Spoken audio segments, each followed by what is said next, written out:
Hello, good evening. This is UTV Live. Tonight at 6, a last-minute shock. Brandon Rainey's lawyer says he will plead guilty to the 2023 killing of Chloe Mitchell. Also ahead, Creeslough families say they fear they will never get justice for their loved ones.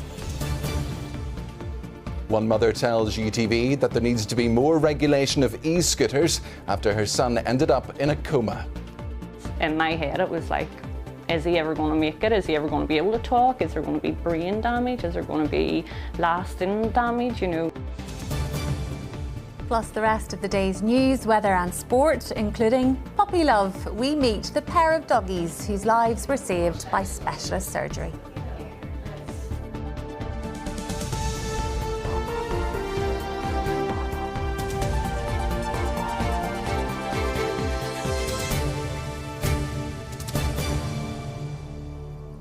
Most of you will remember the frantic search for a young woman in Ballymena during the summer of 2023. A search that tragically ended with the discovery of Chloe Mitchell's remains and the launch of a murder investigation. Ahead of the trial of the man accused of her murder, his lawyer has told a court he is prepared to admit killing the 21-year-old by reason of diminished responsibility. Our crime and security correspondent Sharon O'Neill reports.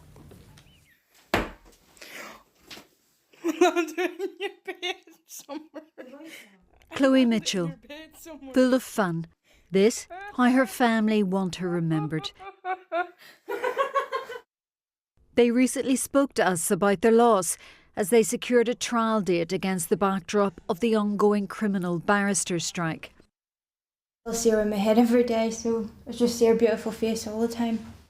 Now a major development involving this man, Brandon Rainey, who's accused of murdering Chloe and preventing her lawful burial. Just a week before the 29-year-old's trial was due to start on charges he denies, an emergency meeting was held. Revealed, Rainey plans to plead guilty to killing Chloe by reason of diminished responsibility. The court was told there is now a general acceptance he killed her, and his defence will be based on his state of mind at the time. Updated psychiatric reports will now be sought by both sides. The prosecution taking a cautious approach to this change in direction, telling the court one of the issues is Rainey's inability to say what happened to Chloe.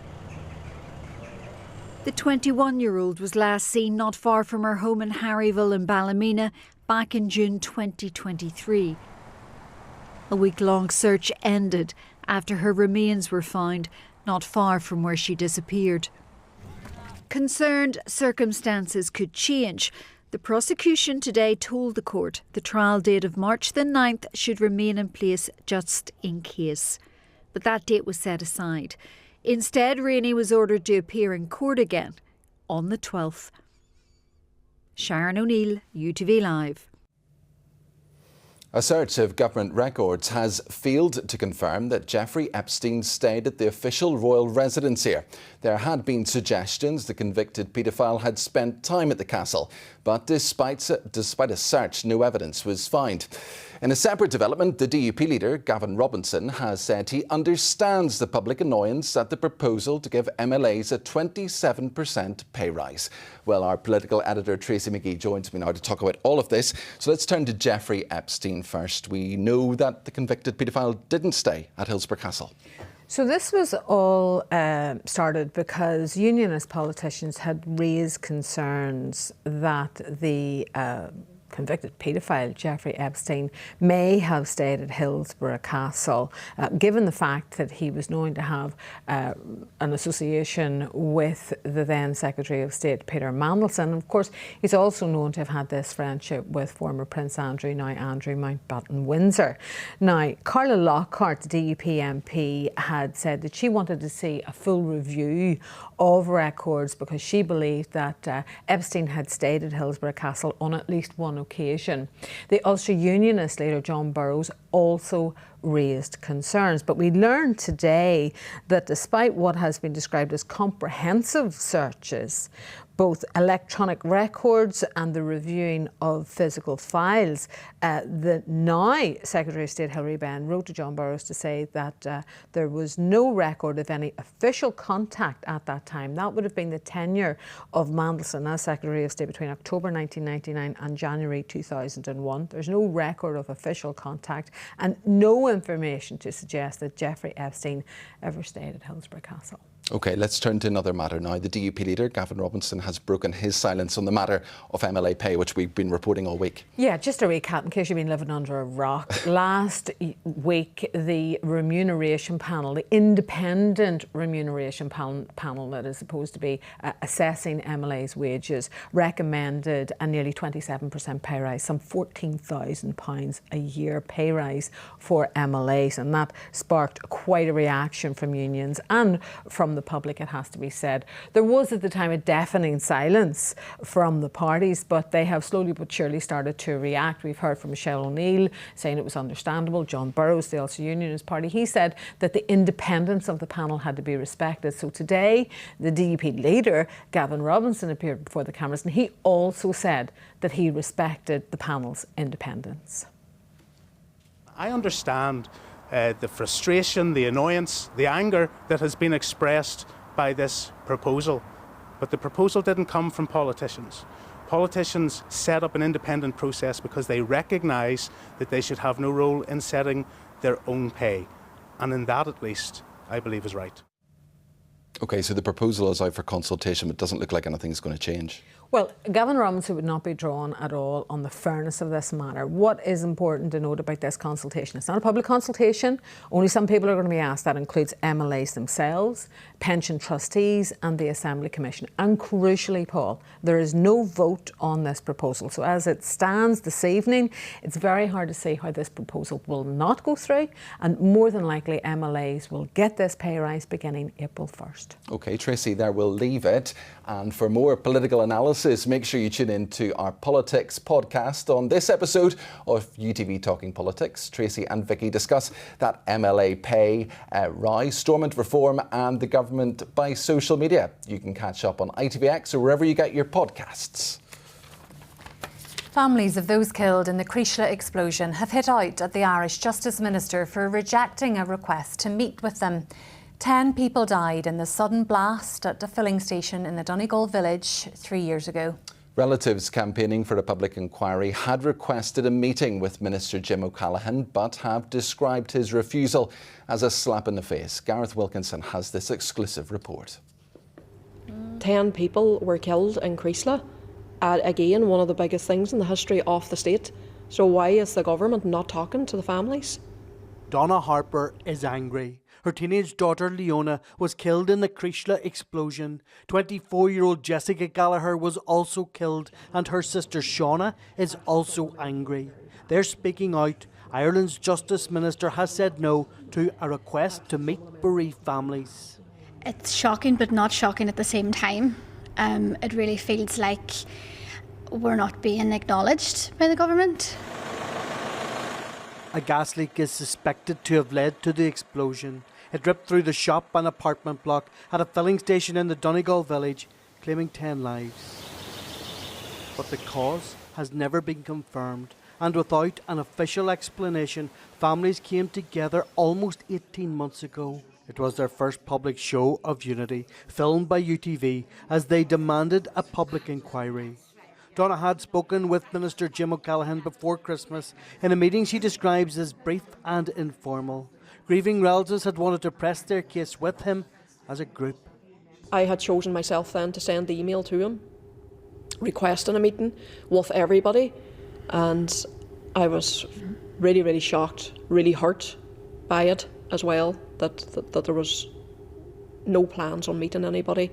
I feel like it's a complete slap in the face. Gardaí conducting an investigation into the tragedy have sent a file to the Republic's Director of Public Prosecutions. It's expected another file will be submitted next month. Ireland's Department of Justice says the DPP is wholly independent and that it would be inappropriate for the Minister to comment on any aspect of this process.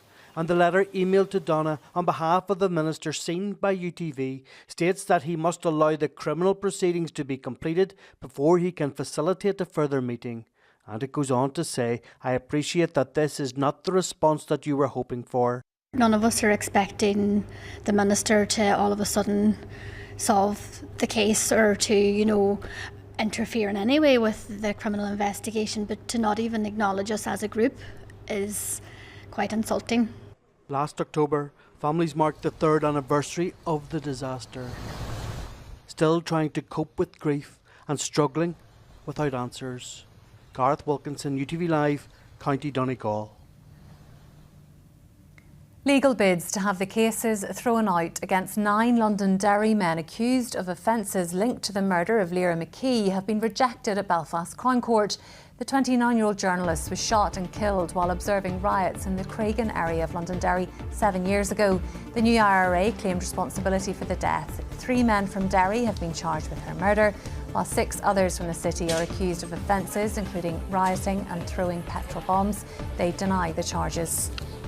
Northern Ireland's largest provider of natural gas, SSE Electricity, is to cut its prices by over 8% from the 1st of April. Over 200,000 domestic and small business customers will see their annual gas bill reduced by £80 a year.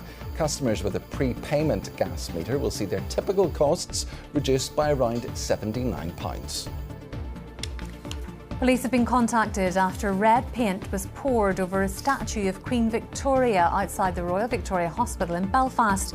An Irish Republican group has posted a statement on social media claiming responsibility for the act. The Belfast Trust has told UTV that staff are working to have the paint removed as quickly as possible.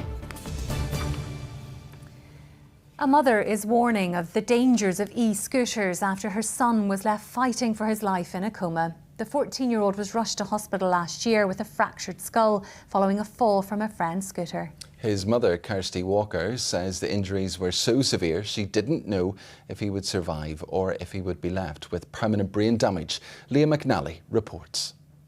So we just came down from this way, and what happened from there? Yeah, so the story was that Last year, a ride on a friend's e-scooter ended in a race to A&E. Kirsty Walker's son Cal was placed into an induced coma after the accident. obviously he was going too fast and had hit a speed wobble and couldn't control it, and that's when he came off it then and landed further down the road there, basically on his head. It left him with a fractured skull and a tear to the lining of his brain. That weight, you know, not knowing the outcome of what was going to happen or whether he's going to make it, or, you know, because seeing him the way he was, I was just like, he's done, you know, he's gone. I know, you know, I had a really bad feeling about it. Cal's recovery defied expectations from both his family and medics. The next morning I was in the wee camp bed beside him and he literally just sat up to hear his voice, you know, because in my head it was like, is he ever going to make it? Is he ever going to be able to talk? Is there going to be brain damage? Is there going to be lasting damage, you know? So he remembers nothing at all. I kind of was like, I would have liked to have remembered a wee bit maybe, to maybe, you know, put that fear into him, because at the end of the day, he's a teenage boy, and if friends are out and they're on them, you know, as long as they're still out and about and on the road, there's a chance that any child is going to get onto one. PSNI figures show a trend moving in the wrong direction. In the last 3 years, people injured in reported e-scooter collisions has risen by over 60%. The PSNI have said they are working with community partners to address concerns around e-scooters and are urging owners to put safety first. The Department for Infrastructure has reiterated that it is illegal to use e-scooters on public roads and spaces. They have said they are exploring measures to raise awareness around potential dangers. They've said that he will never go back to his 100%, you know, but he has tired days, he has good days, but at the end of the day, he's here and he's alive. A lot of people that I know from the area and my friends, like any of their children that had any of them, they got rid of them straight away, and I definitely think that's the route to go, you know. Because I don't want any parent ever going through with what I had to, you know. And as much as we're lucky, a lucky family, and he was very, very lucky, you know, but there's a lot of people it hasn't been lucky. Kirsty Walker there speaking to Leah McNally.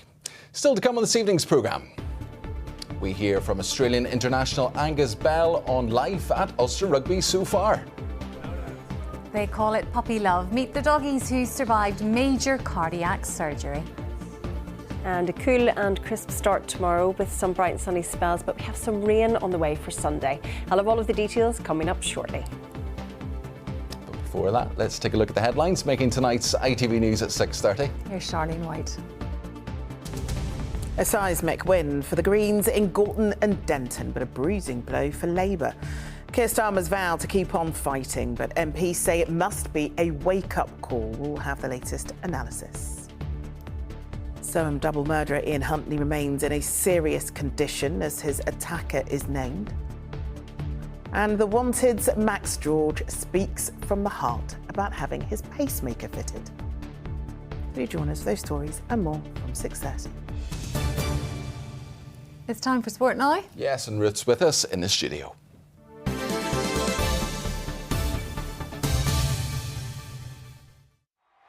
Ready for the road. John Mulholland Motors proudly sponsors UTV Sports Updates. Good evening. Saracens claim they have not offered Andy Farrell a £1 million contract and have called speculation disrespectful. Farrell's current contract is up at the end of next summer's World Cup. High performance director David Humphreys is believed to be in discussions with Farrell's representatives about his future. The break in the Six Nations this weekend means the URC is back. Ulster travel to Ospreys and Richie Murphy has included 4 players from the current Ireland squad who are released back to their province for tomorrow's game. Angus Bell arrived at Ulster just after the autumn internationals. Within a few days, he knew he'd made the right choice. Great people, and yeah, just loving my time here at the club. Really good coaches, really good players, and my manager was played for Ulster Rugby too, and he said it was probably the best time of his life. So after a week, I knew Ulster was awesome and was the right choice for me. Bell scored his first try for Ulster against Cardiff at the end of January. I guess the best part about it was all the teammates running in and getting around you. It was an awesome moment, pretty special, and just shows how close we are as a team. And I've only been here a couple months or 3 months, and I've already made lifelong friends. One of those lifelong friends is Tom O'Toole. Knew Tom through some mutual friends. He used to live in Queensland, and look, he's just a champion bloke. Obviously, what he's doing for Ireland is awesome too. Yeah, Tommy's one of my best mates here, and he's a great fella and an awesome rugby player too. So he picked me up from the airport when I knew no one, which is a kind gesture. But really looking forward to hopefully having him back, obviously after the Six Nations. Bell played against Ireland in the autumn series, but believes they've improved since then. Oh yeah, they're building really nicely, and obviously the relationship I've got with the players now and everything, I wish them the best success, and obviously to win the Six Nations. The Irish and Aussies are very similar, great people, they've made me feel welcome. Honestly wish them the best success, obviously until we play them in July, that'll be a different story, but it was awesome to see them do so well, and it's a massive achievement, beating England, who are again a top quality side at Twickenham. That scoreline was honestly amazing, and it was good to see the Ulster lads up in the man of the match contention, as they should be, because they're class players. There's such a big future in Ulster rugby, and obviously for Irish rugby as well. And like everyone else, he's been impressed with Stuart McCluskey's heroics for Ireland during the Six Nations. He's a great fella. He's young at heart still. Still a lot of K's left in those old legs, but he's an awesome bloke, and he's been doing it for Ulster for 10 or so years. I've known of Stu, and he's probably one of the best 12s in the world, so we can see that on the weekend, how important he is to the attack and also the defence with that chase down. I didn't know he was that fast actually, but credit to him. I don't think any of us knew he was that fast. Now, the darts is always entertaining, but last night the SSE Arena in Belfast erupted when Josh Rock provided the moment of the night at the Premier League darts. He lost the match 6-2, but the Bershane man nailed a 9-darter on home soil in his game with eventual winner Dutchman Gain van Veen, sending the crowd wild and the beer cups into the air, as you can imagine. Rock was rewarded with a set of 18-carat gold darts worth £30,000 for his perfect leg. Honestly, don't you know what to say when it comes to questions at the minute, because my emotions are nuts. It's like I won the World Championship but got hit a 9-darter in the crowd, so I'm just nuts at the minute. If it's the only time ever playing the Premier League, well, hopefully it was a lot more, but My first time in Belfast, my own crowd, 9 dart. Wow. Words can't even explain the way I feel at the moment. I don't think he'll recover from that for a while. Shane Lowry is 6 shots back at the latest PGA Tour event in the Palm Beaches.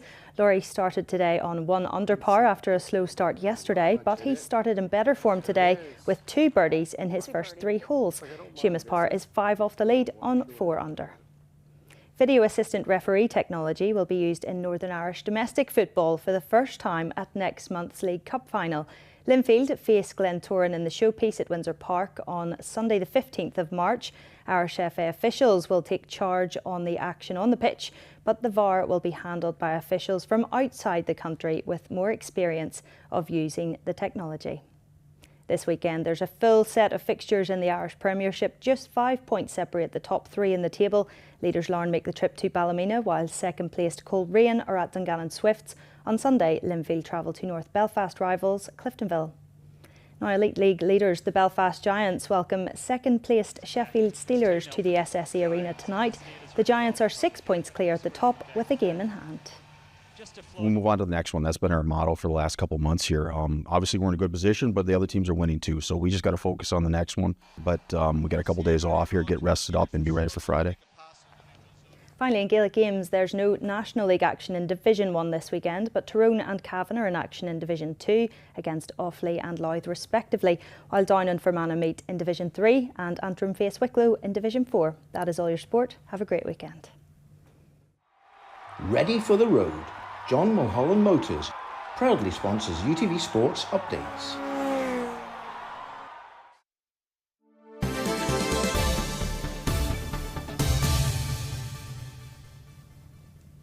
Now, we know everyone likes a positive puppy story, and this is one all animal lovers will definitely appreciate. Yes, that's right. 2 dogs have undergone life-saving heart procedures in the same week at the same vets and are now on the road to happy, healthy lives. Nathan Hanna has been to meet them.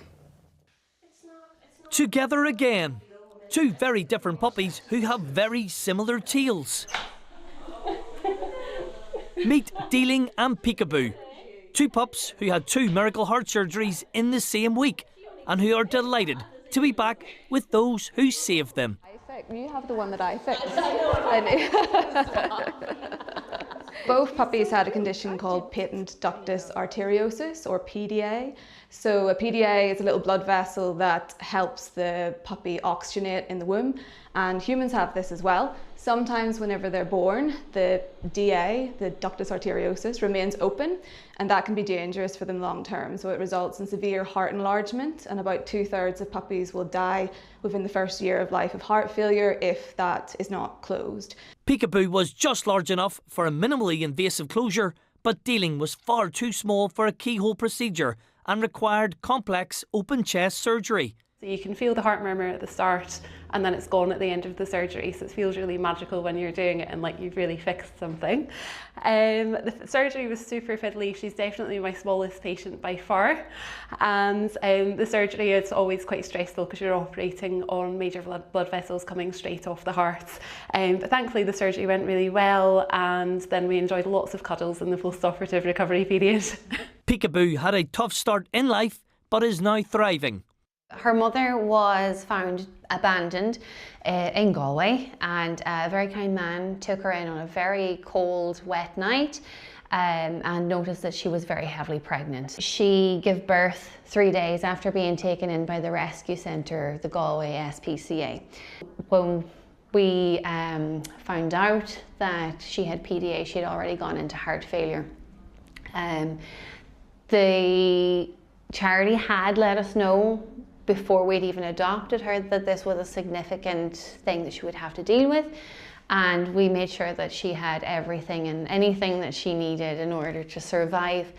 And Dealing is going from strength to strength. I actually brought her wee vest because I still can't believe she was actually this small. She was just over a kilo and a half, so she was tiny. And I sort of forget it because you look at her now and you go, oh, she's still really small. And it's like, no, she's actually like nearly 4 times the size that she was before. In veterinary cardiology, that is one of the conditions that we can actually cure, and we can tell these clients that their dogs can live a completely normal life afterwards, which is really fantastic. So yeah, it's very rewarding. These pups have plenty of happy dog years ahead of them. Nathan Hannah, UTV Live. Yes, collective awe, yes, there was. Weather now? Yes, Louise is here with the forecast. Whatever the weather, there's a warm outlook. UTV Weather, sponsored by the Grant Arona R290 heat pump. Hello there, good evening. We have some dry and bright weather on the way to end meteorological winter tomorrow. However, as we step into meteorological spring on Sunday, it turns very unsettled with some wet and windy weather on the way. Taking a look at the pressure sequence, we have a brief ridge of high pressure keeping things largely settled. Plenty of crisp, cool spells of sunshine to start the day tomorrow, but thicker cloud and rain will push in from the west during the afternoon ahead of the next area of low pressure arriving on Sunday, bringing wet and windy weather. Tonight it should stay largely dry under clearing skies. A widespread frost will form with some icy stretches possible. In the countryside, we can expect temperatures to fall away to lows of -2 to -4 degrees Celsius with light winds. So it's a cool and crisp start tomorrow morning. Plenty of lovely spells of sunshine through the first part of the day. Across the west into the afternoon, thicker cloud will start to build, followed very closely behind by a frontal system bringing some rain. The breeze will start to pick up later tomorrow afternoon as well. Temperatures down a few degrees on today, highs of just 7 or 8 degrees Celsius. The rain will become quite heavy Saturday night into Sunday morning, but ahead of that across the rest of Ireland it's a similar day. A dry, crisp start tomorrow morning, sunny spells with rain arriving in during the afternoon, freshening winds with highs of 10 degrees Celsius. So looking ahead then towards Sunday, Saturday night we see heavier showers pushing west to east. The breeze will pick up as well, becoming quite blustery through the first part of Sunday with some coastal gales Sunday afternoon. That rain continues through into Monday, remaining fairly unsettled at times. But as we look towards Tuesday, we have some high pressure building in, bringing some dry and bright weather our way. Temperatures in and around average or ever so slightly above. Bye-bye. UTV Weather, sponsored by the Grant Arona R290 heat pump. Thanks, Louise. March in like a lion, eh? Now, before we go, we've got a wee bit of time to tell you about our new newsletter service. Yes, here's Carol Jordan. Just scan the QR code on your screen now, where you can sign up on Substack. You only have to do it once, and after that, we'll automatically email you our weekly newsletter, where you can get the best of our journalism, insight, programmes, and so much more. It's completely free to sign up. All you need is a phone signal to get it. So now you know. Sarah will be here with her late news at 10:30. The ITV Evening News continues with Charlene. From Paul, from me and all of us on the team, have a good evening and a great weekend. Good evening.